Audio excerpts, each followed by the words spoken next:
Oi, gente, bem-vindos, bem-vindas à nossa aula de História da primeira fase da Educação de Jovens e Adultos. O meu nome é Yolanda, esse é o meu sinal. Junto aqui com Brielle, vamos falar de um tema super importante, que são os quilombos e quilombolas aqui do nosso estado de Pernambuco.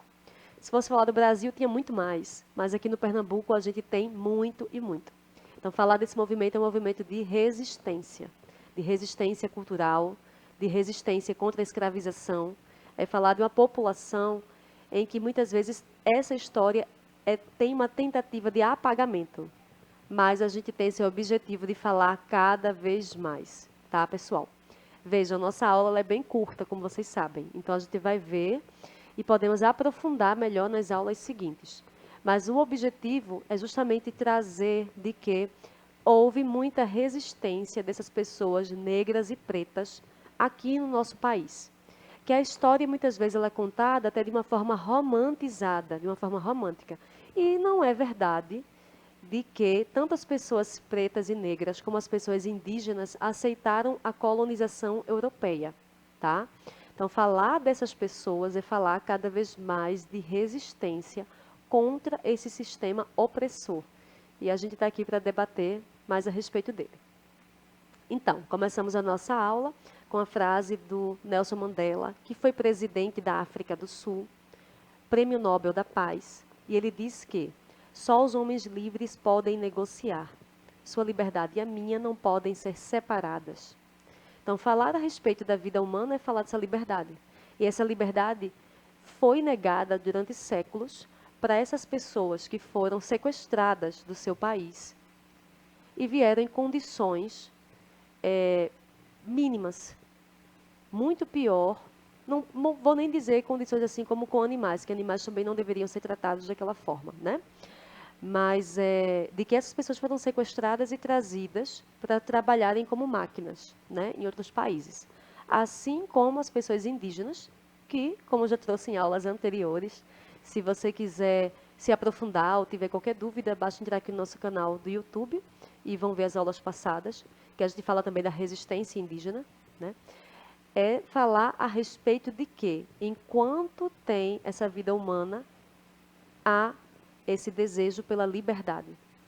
Então, falar dos movimentos dos quilombos, falar dos quilombolas, é falar a respeito dessa resistência dessas pessoas. Então, vamos lá.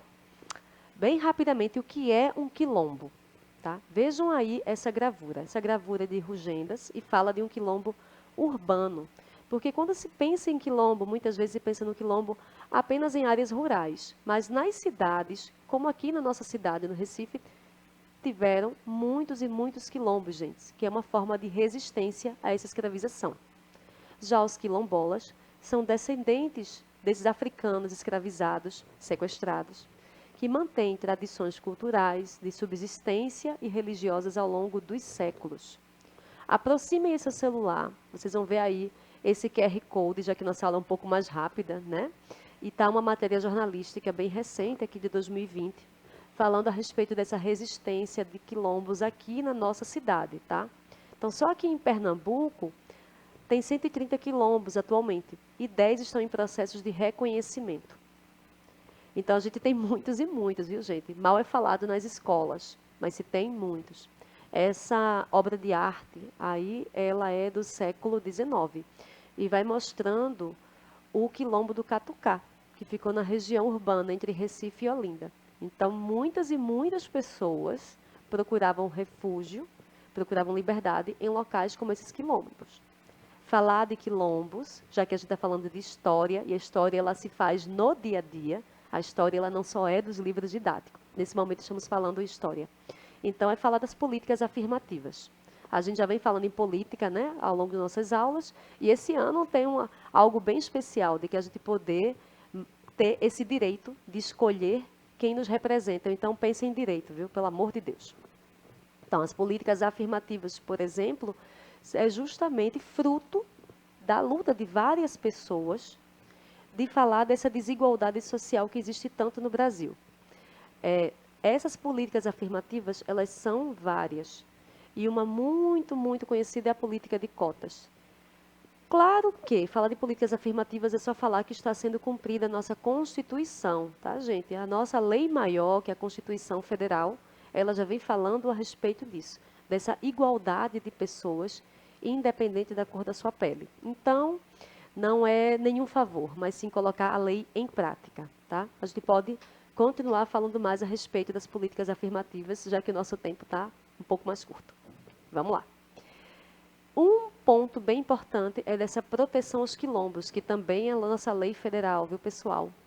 Então, fala a respeito dos direitos às terras, o direito à manutenção da cultura. Porém, atualmente no Brasil, só 9% dos quilombolas vivem em quilombos no país. E a violência contra os membros aumentaram, especialmente nesse último governo que estamos vivendo. Então, vamos prestar bem atenção de que a gente quer esses representantes que não sejam violentos para com o povo, né? Vejam aí um exemplo clássico aqui na nossa cidade, né, de local de cuidar, né, da nossa cultura, de poder contar essa história, que é o Museu da Abolição, daqui do Recife. Você já visitou esse museu? Você já foi nele? É aqui no bairro bem central, no bairro da Madalena. Você pode, inclusive, chegar lá junto com sua turma, com seu professor ou professora, vocês marcam a visita. E aí a gente vai saber cada vez mais a respeito dessa história, que tem um sentido de apagamento. Poucas pessoas têm acesso até esse debate nas próprias escolas. Esse mapa que eu estou mostrando aqui para vocês, ó. Assim que ampliar, vocês vão poder ver esse mapa melhor, tá? Então, esse é um quilombo bem famoso, né? Que foi o quilombo dos Palmares. Mas como já venho trazendo aqui ao longo da nossa aula, tiveram vários quilombos aqui na nossa cidade. Só esse quilombo do Catucá, que mostrou aqui nessa obra de arte, né? Ele estava aqui entre Recife e Olinda. Tanto Recife quanto Olinda são cidades atualmente bem importantes, mas que sempre foram muito importantes nesse nosso processo de colonização do nosso país, né? Importantes e ricas. Então, vamos lá. Deixo para vocês essa sugestão de atividade. Vocês podem fazer com seu professor ou professora, debatam aí em sala de aula.